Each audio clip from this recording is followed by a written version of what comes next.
Karate do SSOनि गाहाय नेहाथारिया नाथाय बेहा एलिकेसन होनायनि जोंखौ राइट्स गैया नाथाय एबारनिफ्राय आं सार्टिफिकेटखौ हरनाय जानाय नंला आरो मानो होनबा जोंना सिसिनकाई सितरो काराटे दो एसोसिएशना एक्सट्रा चिरां डिस्ट्रिक्ट काराटे दो एसोसिएशना एक्सट्रा मानो होनबा जोंनिया जादों स्कुल बिसना जादों स्पर्ट्सनि मोनसे जांख्ला सोरबा येलो बेल्ट सोरनाबा ऑरेंज बेल्ट सोरबा ग्रीन बेल्ट बेखौ बोरै बुंनो हानो आरो बेल्टखौ एग्जामखौ सोरबा दिङाबा सोरबा बिरदाव सोरबा जयन्त बर्मन बेलायाखै दिनैनि खौरांगिरि मेल लेंनायनि जाहोना जाबाय दाखालि 20 तारिख मे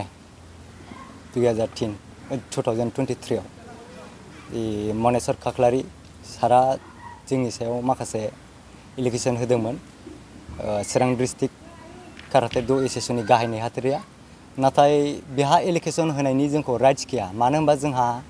मोनसे स्कुल बे जोंहा स्कुल एसोसिएशन एक्सट्रा दं मानो होनबा जोंना चिरां डिस्ट्रिक्ट सिसिनकाई सितरो काराटे दो एसोसिएशन मोनसे दं बेयावसो बेल एग्जाम जायैनि खोथाया बेजोंसो सोलियो मानो होनबा सिसिनकाई सितरो काराटे दो एकाडेमियाव एसोसिएशननि माखासे एकाडेमि दं बे एकाडेमिया ओरै जायो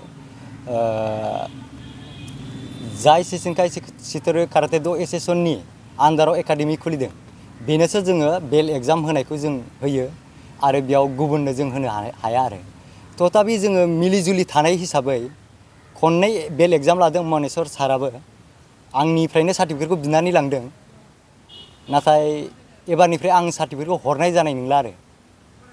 मानो होनबा जोंना सिसिनकाई सितरो काराटे दो एसोसिएशना एक्सट्रा चिरां डिस्ट्रिक्ट काराटे दो एसोसिएशना एक्सट्रा मानो होनबा जोंनिया जादों स्कुल बिसना जादों स्पर्ट्सनि मोनसे जांख्ला बिसोरो स्पर्ट्ससो जोंनिया जादों एकाडेमिजों स्कुल्स माबाजों स्पर्ट्सजों मिलाया मानो होनबा स्पर्ट्सै माबोरै गथ'फोरखौ अबे बोरै स्टेटआव लांनांगौ बोरै नेशनेलाव थिखो हरगोन बेसो स्पर्ट्सनि माबाया नाथाय जोंनिया जाबाय जों गथ'फोरखौ माबोरै बुथुमनो हायो माबोरै फोरोंनो हायो बे आरो जोंनिया सिसिनकाई सितरो काराटे दो एसोसिएशननिया ओरैनो मानि थाखाय नोंथांखौ बिदि कमप्लेन होदों बा एलिगेसन लाबोनाया मनेश्वर सारा ओरै होदों आरो सानै गथ'खौ ग्रीन बेल्ट आरो ऑरेंज बेल्टखौ ब्लेक बेल्ट होदों होनना बुंदों नाथाय बेयाव माखासे जाहोन दं जों ग्रीन बेल्ट आरो येलो बेल्टखौ ऑरेंज बेल्टखौ ब्लेक बेल्ट होदों होननायाबो बे जानो हाया मानोना बियो बोरै नुखो मोनसे एसोसिएशननि माबाखौ गाइडलाइनखौ बोरै मिथिगोन बिलाय आरो बेल एग्जामा जाबाय बोसोराव खननै जायो 6 मान्थआव खनसे जायो बिनि थ्रयै सारा उल्टा फुल्टा नाम खालायगासिनो आरो माखासे बुस्थुखौ आं सानदों सारा जेरै ब्लेक बेल्ट 4 दान बिदिनो आंबो सारनि स्टुडेन्टमोन सिगां आरो सारा 2014 आंखौ जेनिफ्राय गारनानै थांदों बै टाइमनिफ्राय आङो सारखौ फन खालायदोंमोन नाथाय मोनाखै नाथाय अल आसाम सिसिनकाई सितरो काराटे दो एसोसिएशननिफ्रायबो सारनाव फन फैदोंमोन सारा रेसपन्स होआखै हमाखै बेनिफ्राय आंनो 2015 आव आंनो माबा होबाय आरो बिबान होबाय अल आसाम सिसिनकाई सितरो काराटे दो एसोसिएशना बिरदाव ब्रह्मआनो चिरां डिस्ट्रिक्ट काराटे दो चिरां डिस्ट्रिक्ट सिसिनकाई सितरो काराटे दो एसोसिएशननि इनचार्ज बिरदावनि थ्रयैनो सोलिगोन सार्टिफिकेटआबो अल इन्डिया सिसिनकाई फेडारेशननिफ्राय फैयो अल आसाम सिसिनकाई सितरोआव बेनिफ्राय अल आसाम सिसिनकाई सितरो काराटे एसोसिएशना आंनो हरो चिरां डिस्ट्रिक्ट सिसिनकाई सितरो काराटे दो एसोसिएशननि माबा नालाय आङो इनचार्ज नालाय आंनि आखायाव फैयो बेनिफ्रायसो एग्जामा सोलियो साराथ' माबोरै उल्टा फुल्टा बुंखो सोरबा येलो बेल्ट सोरनाबा ऑरेंज बेल्ट सोरबा ग्रीन बेल्ट बेखौ बोरै बुंनो हानो आरो बेल्टखौ एग्जामखौ सोरबा दिङाबा सोरबा बिरदाव सोरबा जयन्त बर्मन बेलायाखै मानो होनबा बेखौ जोंहा होनायनि राइट्सआ गैया जोंनो होफैदों अल इन्डिया सिसिनकाई सितरो काराटे दो फेडारेशननि प्रेसिडेन्टआनो होफैदों जोंनो प्रनजित सेन सारानो होफैदों बेनिफ्राय आरो एग्जामबो लादों सारा गुवाहाटीयाव एग्जाम लादों माबायाव लादों बेयो कटन इउनिभारसिटियाव लादों टीआव इन्डोर स्टेडियामाव बेनिफ्राय साननै ट्रेनिं एग्जाम लाखांनायनि उनावसो सारा सोर पास सोर फेल बिनो सार्टिफिकेटखौ होलांदों नोंथाङा बुंथिनाय बायदिब्ला बियो गावहानो मोनसे फोरमान बिलाइ होनायनि गावहा गोहो गैया नामा? साराथ' एसेसननि दा बिहा जेबो माबा गैया स्टाइल गैया बिहा स्टाइल गैया हिसाबै बियो दा बेल एग्जाम लानायनि सोरनिफ्राय सार्टिफिकेट होगोन बेखौ आं बुंनो हाया आरो बे होनोबो हानाय नङा। नोंथांमोनखौ जेलेन मेगन सादों सानो नामा नोंसोर? आंथ' बेखौनो सानो मानो होनबा आङो 2014निफ्राय हारसिंनो सोलियै दा एसे चिराङाव डेभेलपबो जाबाय क्लाबाबो एरबाय आरो गथ'फ्राबो आङो अफिसियेल गेमबो गेलेहोदों सिगां उक्का होननाय मोनसे दंमोन बेयाव गेलेहोबाय थादों बेनिफ्राय नै आसाम अलिम्पिक एस'सिएशना माबा दाना होदों आसाम स्टेट काराटे एस'सिएशन दाना होदों बेबायदि आरो बेनिफ्राय दा जोङो स्टेट बडिनि थ्रयैबो जों खेला गेलेयो मानो होनबा जोंहा जोंनिया मेन चिरां डिस्ट्रिक्ट सिसेंगा सिथोर काराटे द' एस'सिएशना मोनसे स्कुलसो नाथाय स्पर्ट्सआ जाहैबाय चिरां डिस्ट्रिक्ट काराटे द' एस'सिएशना स्पर्ट्स मोनसे आरो बेनि थ्रयै मोनसे दंबावो जोंहा जे स्टेटआव फाथायहरनो थाखाय चिरां जिल्ला स्पर्ट्स एस'सिएशनासो फाथायहरो स्टेटआव बिनि थ्रयैसो थाङो दा आङो चिरां जिल्ला स्पर्ट्स एस'सिएशननि काराटेनि सेक्सन सेक्रेटारि आरो लोगोसे आंजों सेक्सन सेक्रेटारि एसिस्टेन्ट सेक्रेटारियाव दङ जोंहा दिङा बसुमतारी। मा खावलायहरनो सानो मा बुंनो सानो बिथांखौ? सारखौ बुंनो सानो बेनिफ्राय जों सारखौ मोनसेल' बुङो जोङो सारा निश्चय गावबागाव एक्सट्रा स्टाइल लानानै गथ'फोरखौ माबायदि फोरोंनांगौ माबायदि बेल एग्जाम होनांगौ सोरनो होनाङा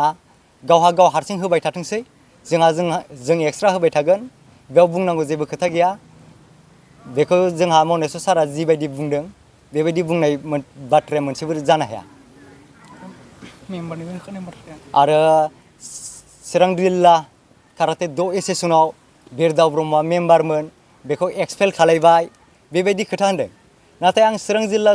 चिरां जिल्ला काराटे एस'सिएशननि आं माबा नङा मेम्बार नङा आङो सारजों हय सोलोंदों स्टुडेन्टआ बोरै माबा जाखो मेम्बार जाखो बै टाइमाव आं स्टुडेन्टमोन नाथाय आं ब्लेक बेल्ट जाखांनायनि उनावनो सारा कन्टेक्टआवनो गैया माला मा जाखो माला अबे समाव मा होनो बडियाव सोखो आं जेबो मिथिया आरो आं मिथिया हसिया माबोरै आंखौ मेम्बार होनखो बेथ' जानो हायाना आरो आंहानो निस्सय आंनि स्टाइल दङ आरो आंहा जोंनि एकाडेमि दङ माखासे आरो आंनि एस'सिएशन दङ स्टाइल एस'सिएशन आंनि स्टाइलनि एस'सिएशननि जि रोखोम गाइडलाइन आरो जोंहा दङ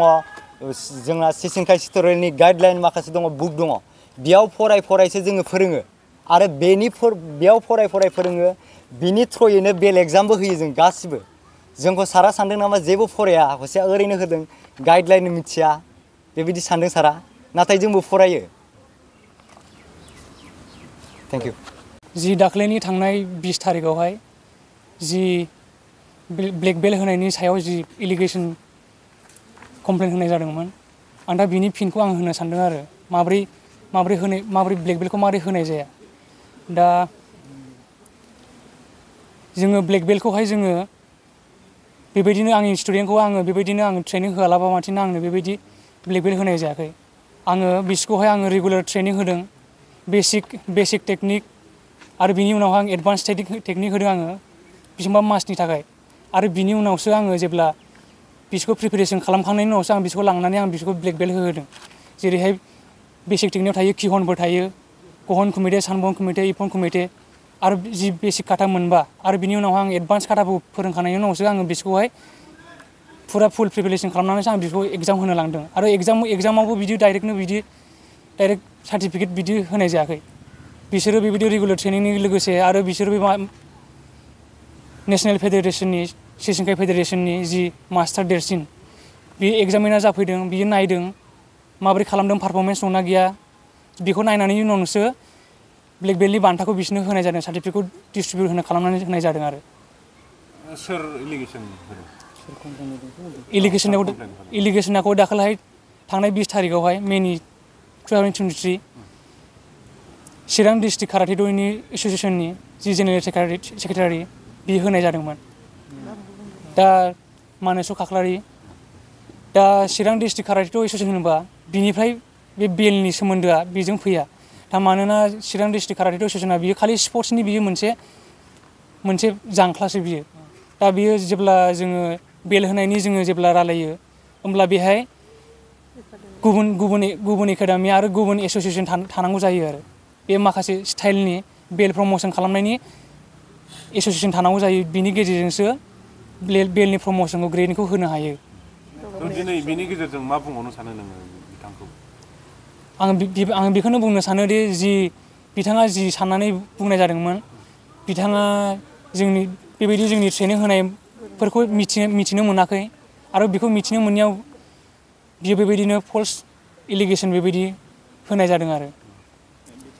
जुदि बियो मिथियोमोनबा नुदोंमोनबा मोनसे खोथामोन खिन्थु नुनायबो जायाखै खिन्थु मिथिनाय मोनबा ट्रेनिं होदों होननानै मिथिमोनबा बियो